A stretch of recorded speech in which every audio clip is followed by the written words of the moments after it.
It's Reality Check with Craig Price.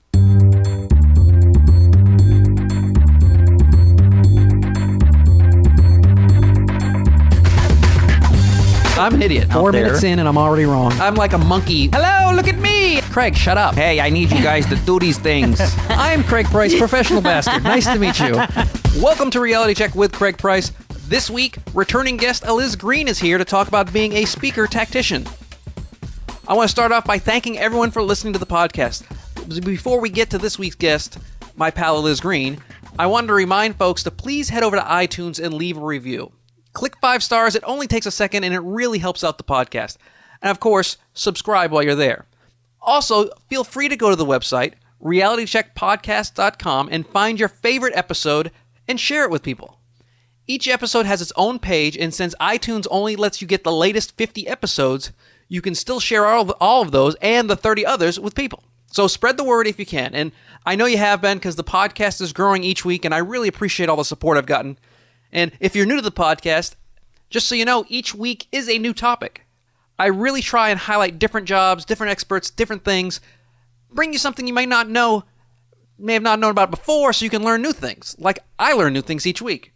So let's get to this week. First off, anytime I see a speaker tweet or hear them complain about something trivial, and then they say something stupid like, well, who says speaking is glamorous? I want to punch them in the neck, right in the moneymaker. Because, while not everything is glamorous about this job, most things are pretty cool compared to being in real manual labor, working at a call center, or stuck in a cubicle. Jobs that actual people do every day. Flying for a living, getting caught in, delays and gate changes, that's pretty trivial compared to what real people are doing. But if you're flying for a living, it is kind of glamorous. In fact, they made a movie about how glamorous flying for a living is with Mr. Glamorous himself, George Clooney. It was called Up in the Air. Now, why do I bring this up? Because despite the fact that I am just saying speaking is a glamorous profession, it can be a kind of lonely solitude life. Not a complaint, but an observation. And when you work alone, by yourself, or with only one or two other people, you can often lose perspective not just in life, but in your own business. And this is where Eliz comes in. She's part mentor, part coach, part sounding board, part advisor. She takes all of her experience as a successful speaker and her added love of bringing people together. You throw in a dash of good old motherly meddling at times, and you get a speaker tactician. Eliz can explain this much better than I can, so let's just get to my friend, Eliz Greene.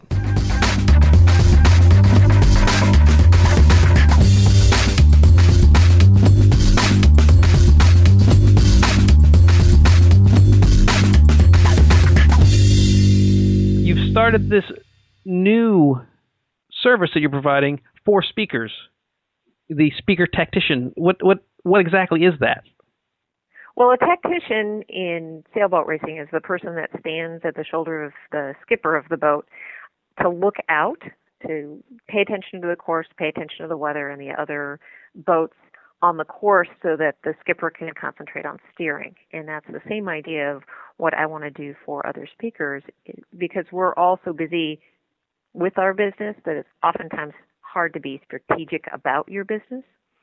So by standing at your shoulder and kind of keeping a lookout, I can help you see things that maybe you're not seeing, help you word things in different ways that will make you more marketable and provide insight about how you're presenting yourself to the world and making sure that you get to have the success that you deserve.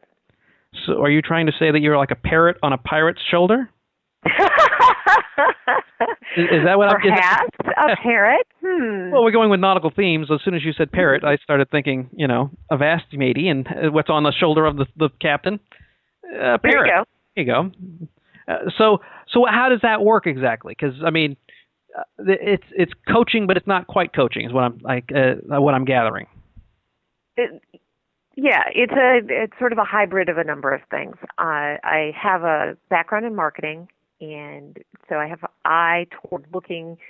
Sometimes simply it's having someone ask me to take a look at their website and giving an opinion about how it might be improved and how it's actually working for the people who could potentially buy them.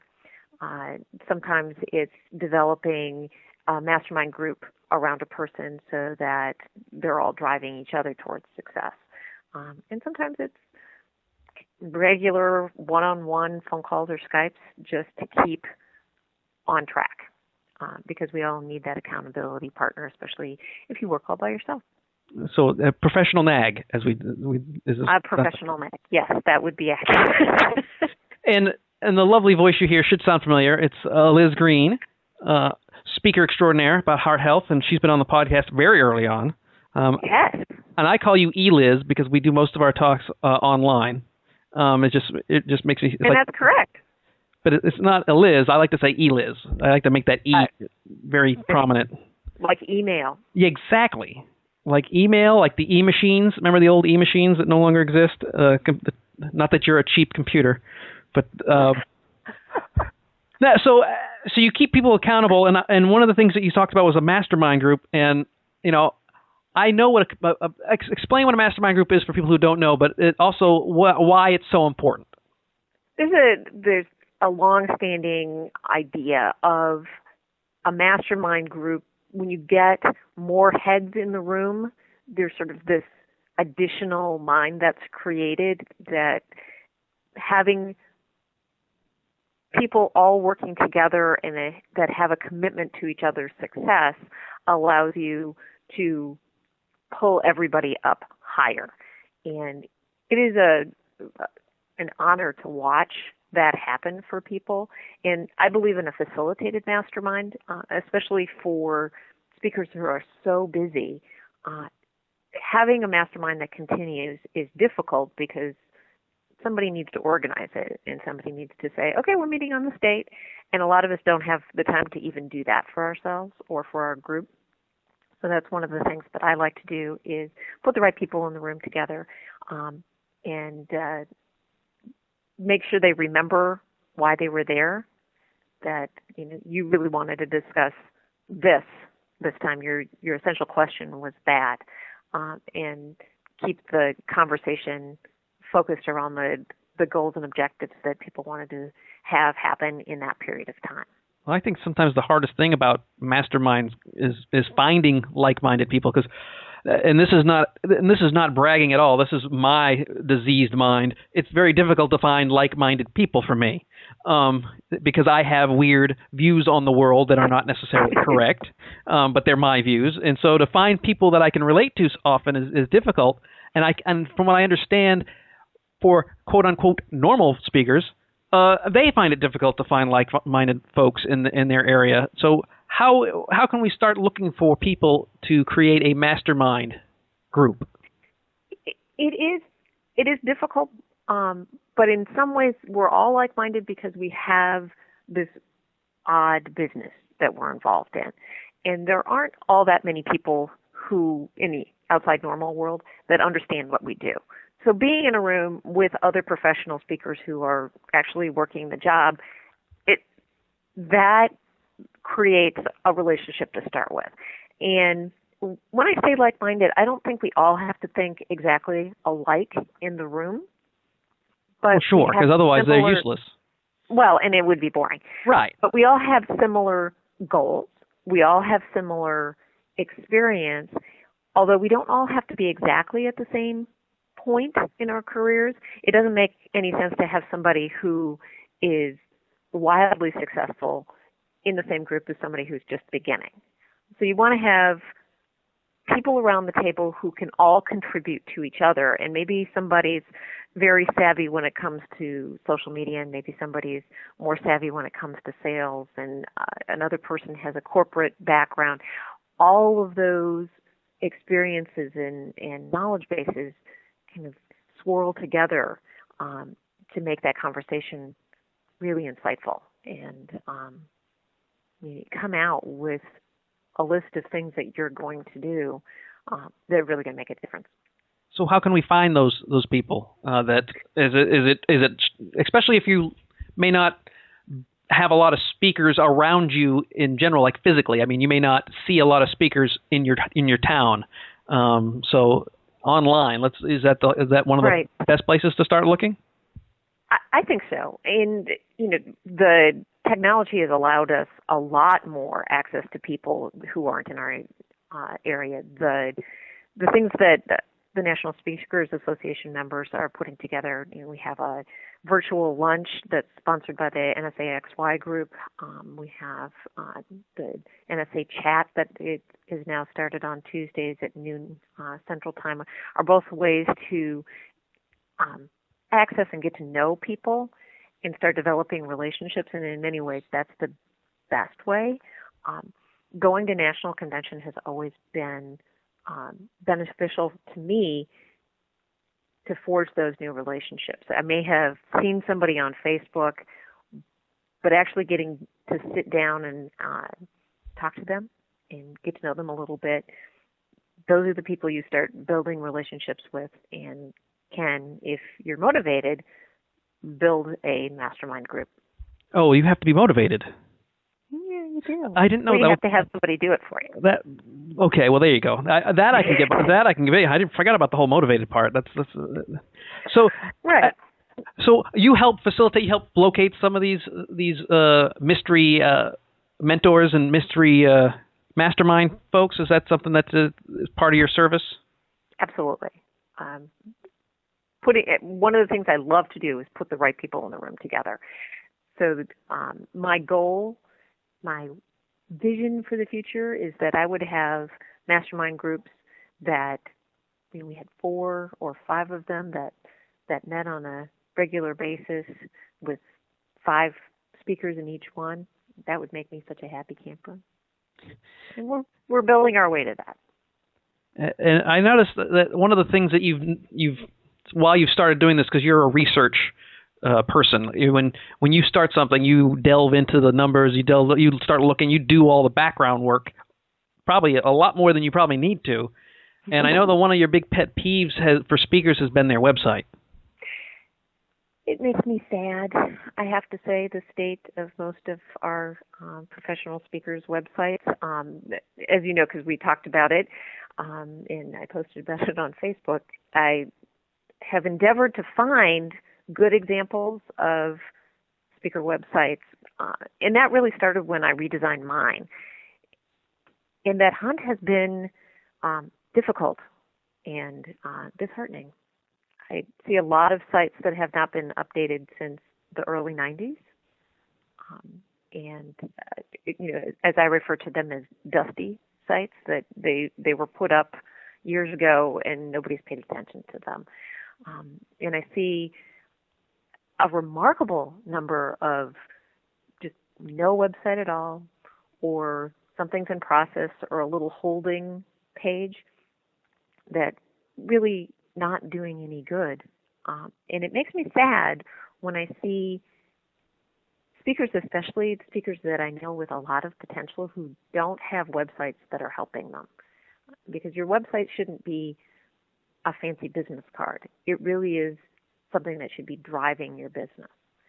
Well, that leads me to ask the question: if there's so many of these speakers don't have quality websites that, or what should I say, utilitarian websites that are actually working and doing something for them, how important is it? Because it sounds like there's a lot of speakers out there that may not be doing fantastic. That's the one thing we don't know. We have no idea how much, if they're even speaking, or how they make their money. But if they're not having these great websites, how are they making their money? So is it that important? Well, I'm going to answer that in 2 ways. The first is there are a lot of pretty websites that don't work. So they look lovely, but they don't have the information on the page that an event planner is looking for. So they're not making that conversion. And in many ways, your first page, your landing page, your home page, or whatever you want to call it on your website, you should really think about that as a conversion page. And by what I mean by that is, if a meeting planner types something into Google that made that person find your website, when they get there, you should have all of the information that person needs to make a decision about whether or not you're the right fit for that event. And ideally, they should just be clicking on the button that says book me. There shouldn't be a lot of distraction. There shouldn't be things to pull them in another direction, and the choices should be few so that there's really only one way to go. And then the other part of that is I know that speakers spend a lot of money on websites. And if it's not generating income, that's a cost you never get to recoup. So when you spend money on a website, you should be thinking about how many gigs do I need to get through this website in order to make that worth it. And I know when I redesigned mine, we put in place, and so instead of just having my email there, there's a form to fill out. So now I know when leads are coming through my website.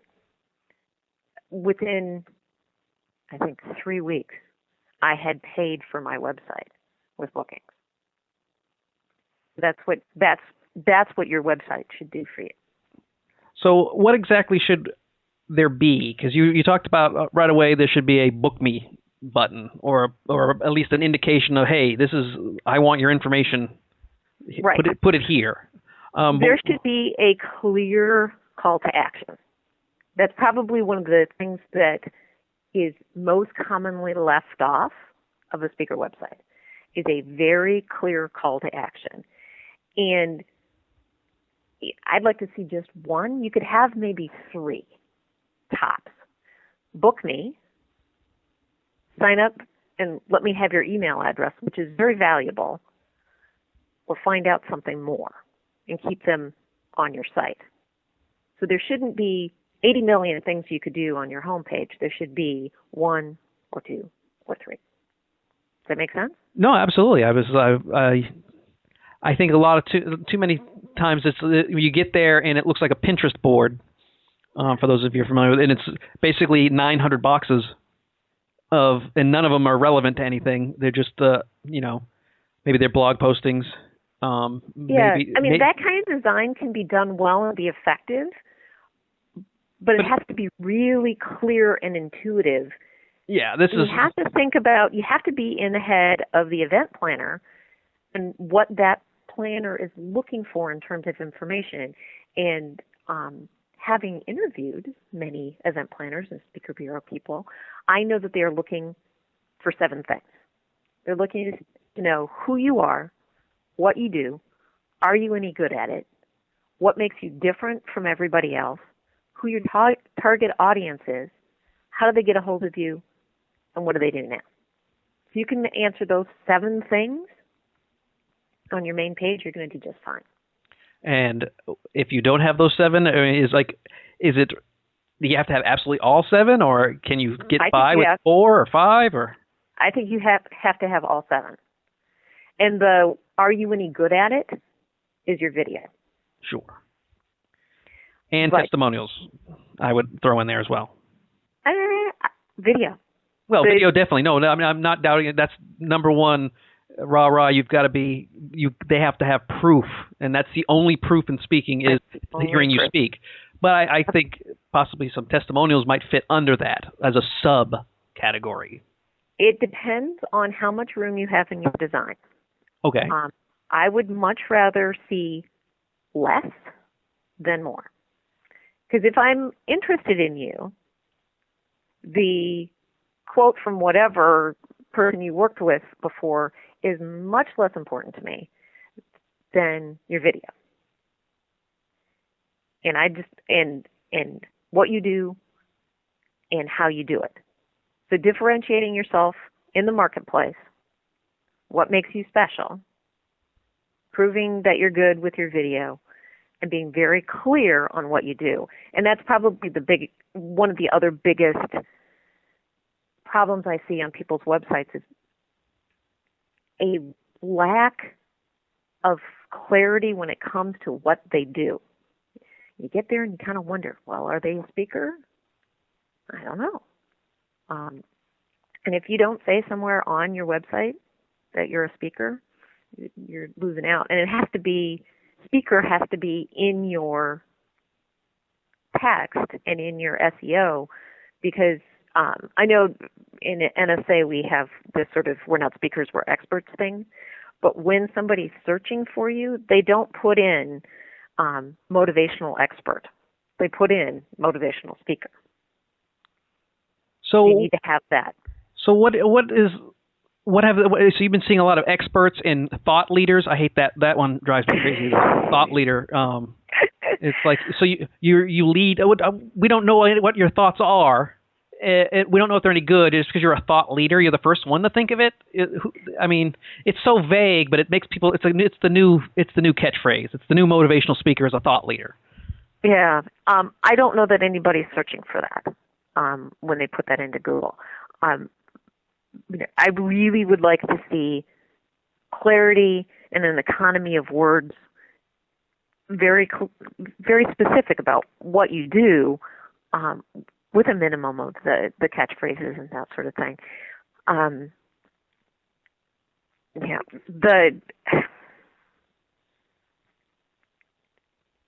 forgot what your question was. Well, I was just going to say that what have they been using besides expert? I mean, thought leader was one of them, and I think I threw you on that rant on thought leaders. Yeah. But I mean, it can't be just. It can't be just the expert and thought leader. I mean, because I want people to, because I think there might be people out there who have some, in my mind, stupid title. CFO, the chief fund officer. Right. And that doesn't mean anything. There's some of that, but I think people get lost in their topic sometimes. Oh, sure. Yeah. And they're talking about their topic or their mission, and forget the speaker part of it. Okay. But that's how you get found. Now, when you talk about finding your target audience, one of the problems I know almost every new speaker runs into is it's an ego issue. It's my topic is for anyone. Right. Now, sometimes that may actually be true, because sometimes you have a universal. Maybe you're like, for myself, negativity is my expertise. Mm-hmm. So I don't really just go by. I'm not a healthcare provider expert, so I don't have a niche audience per se. Right. I know which industries are more susceptible and need more help in that area, so I can target my industry. But for some people, they don't know what their target audience is. So how can they boil that down? Should you have, like I've seen on some people's websites, they have like 9 pages, individual pages of each industry that they talk to on their website. So when you click on who audiences, and then all of a sudden you see them talk to everybody, but they have a specific, for SEO, I think, specific page for every single topic. Is that something that you should be doing, or? That would be very much an individual decision.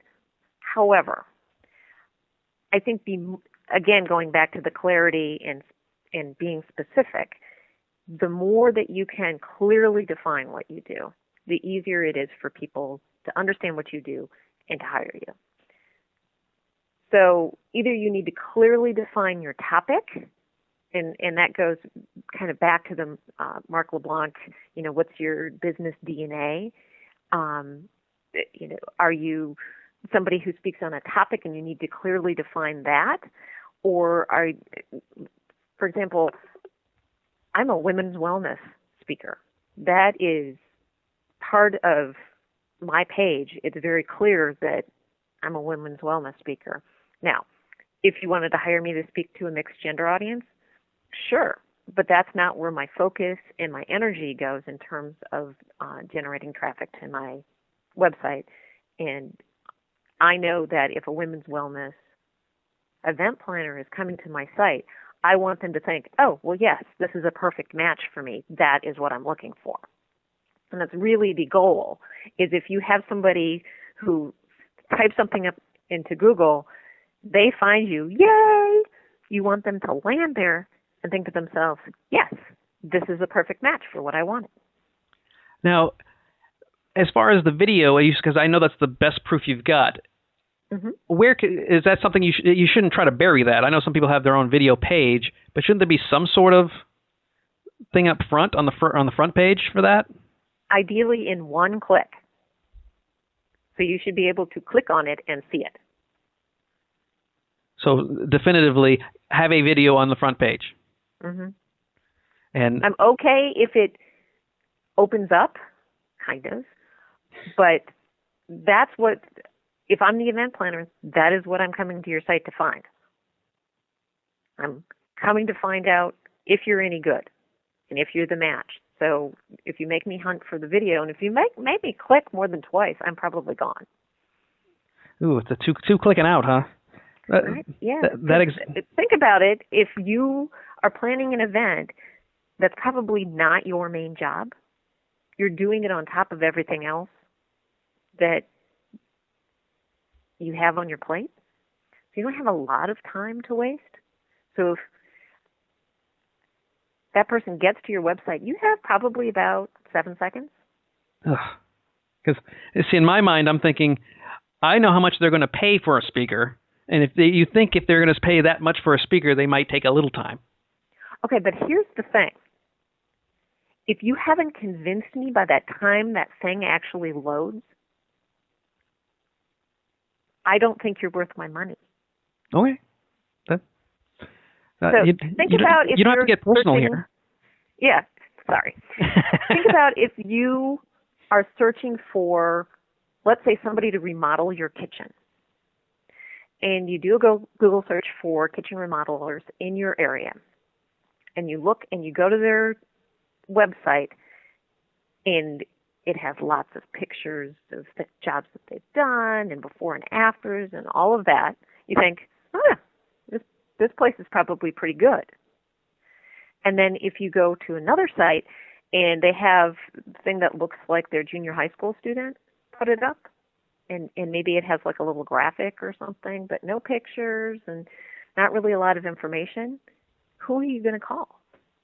Yeah, websites should not be like diners, because usually the worst-looking diners usually have the best food. But usually the worst-looking websites usually have shoddy workmanship. Whatever you hire them for, they're obviously not really doing very well if they've neglected one of their most basic needs. Well, but maybe they're like our fabulous speakers that hasn't figured out that they need to invest in their website because they're turning away business that they should have been able to book because their website isn't living up to their quality.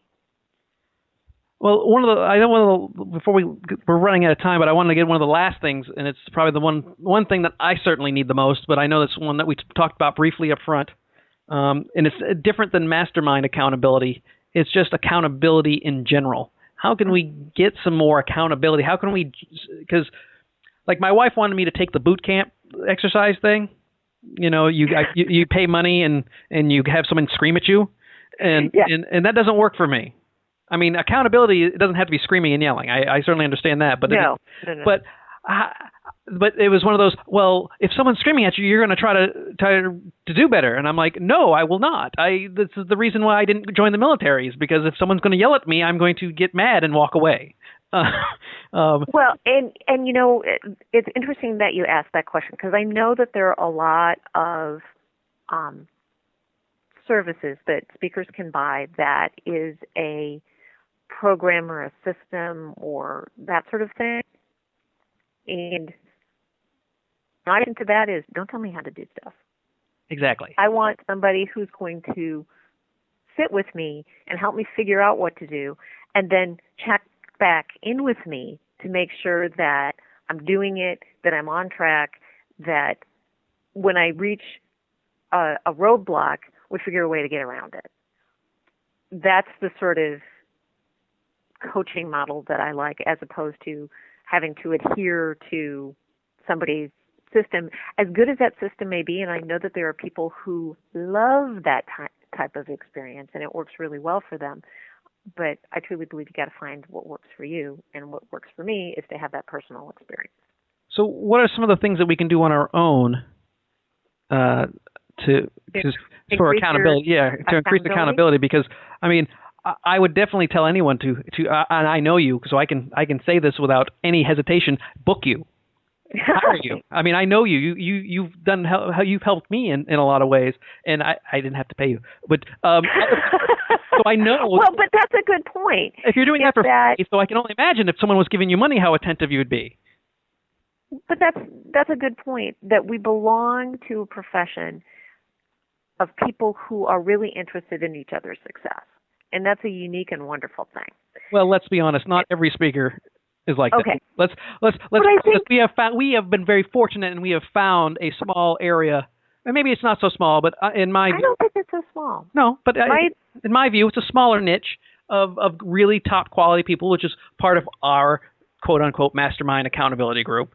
But as I go out there into the world and meet other speakers who are not part of I find them to be very indifferent to, and some that I do know are just downright competitive to the point where it's a negative thing. Well, it really is finding and building relationships with people where you're mutually interested in each other's success, and putting yourself out in, at a convention or at a meetup or on the different social media interactions that we have, and building that rapport and picking up the phone maybe and calling and having a conversation, and then making an appointment to speak again in, a couple of weeks or whatever. But finding people who are willing to go on the journey with you and are willing to share the ups and downs. Is there anything that, a solo person, like it may not even be a speaker, just someone in general, that they can do to be more accountable? Like, because sometimes we pass the buck on to other people to make us accountable. And so that's really, we're not being accountable, but right. we kind of are, because we're making someone else accountable for our accountability, if that makes any sense. You know what, I think one of the biggest challenges of our profession is that we are constantly bombarded by good ideas. Because we're in charge of our own destiny in this profession, we have to sort through all of those good ideas. I mean, I am sure that when I get done with this interview, I will open up Facebook, and on the NSA page and on the NSAXY page, there'll be 14 ideas that I could put into practice right now. But that's not what I'm supposed to be doing today. Right. Today, I'm supposed to be, marketing my business, developing something for my potential clients so they will pay attention to me. And so making determinations about what is the best use of your time. And for me, that is not only a daily exercise, but it is an hourly exercise. Both because I'm a health and wellness speaker, but also I think it's a really effective time management thing. I set my alarm to go off once an hour, which forces me to get up, move around, which is good for me. It's also good for my dogs. I was going to say, your corgis must go crazy every hour. They sort of perk up, and it's like, oh, are we going outside now? And I get up, I move around the house, I do a little something to kind of refresh my body and my mind, and then I sit back down and I look at the list of the things that I was supposed to accomplish today and do a little check. And I try very hard not to go and get sucked into Facebook for another 20 minutes or whatever it is, and go back to what I'm supposed to be doing. And it's a discipline, and I'm not perfect about it, but it does help. Well, one last thing, because I would be very remiss if I didn't include questions from the webpage, because we talk about we talk about NSAXY and how great it is, and we only have really time for one, and I think we covered most of it, but I just want to make sure that we've got it. We got Patrick wanted to know, what do you need for your meeting planners page? I know that a lot of speakers have their own special page. I think we covered, it's basically the same as your homepage, I would assume, except maybe a little more friendly. In some ways, I think that there are two different things, and I'm not quite sure what Patrick was asking, although I'm sure he'll let me know. The homepage, that first interaction has to be a conversion page. Now, if you're going to have a page to make your meeting planner's life easier, which I would highly recommend, there you put your bio in a downloadable form, and your AV needs, and the questions that they can provide to a radio station if they booked you to promote their event, your links to your high-res photos, everything they could possibly need, your introduction, all of that stuff, so that you can say, I'm so excited that you booked me. Here's all my stuff. So that's the thing, is that the media planners page is actually for post-contract signing. Yeah, they already love you. They've already booked you. You're just making their life easier for all their needs. So keep in mind what they're going to need at the actual physical event or leading up to the event to promote you. Right. Okay. Now, I do have a couple of things on that for pre-booking. I've developed a proposal package and a committee package. So, for example, if I'm going to be contacted by a Go Red for Women American Heart Association event, that decision is going to be made by a committee. So I developed a package, a PDF package with live links in it that the event director can go and download and shoot out to all of her people, has links to all my videos, has links to internal pages on my website that it may be of interest to them in particular. I customize if I get the chance with a cover letter, and then off it goes. And that's been very helpful. Well, I know that there's a lot of speakers who are listening to this because I get a lot of feedback, mostly from a lot of the speakers that I know. So I know they want to know more about you and where they can find you and your services. So give them a website. Okay. The one that I use to be with our wonderful speaker colleagues is goodspeakersite.com. Which I used to, one of the things we didn't talk about is having URLs that actually people can spell. Yeah, and as a speaker, you'd like the luxury of having one for your name, but that may not be. Right. So maybe my late name to the is game. Eliz Greene. You can misspell that a number of different ways. I put together a website for the coaching side of my business called Speaker Tactician. Nobody can spell tactician. Well, so good Speaker-Tactician, I believe. Oh, yeah, that's true. Yeah. So goodspeakersite.com seems to be one that possibly someone could find. Well, Eliz, I always appreciate you coming on. I always appreciate all your help that you've given me personally and professionally. And I know that, unfortunately for you, we will be seeing each other soon.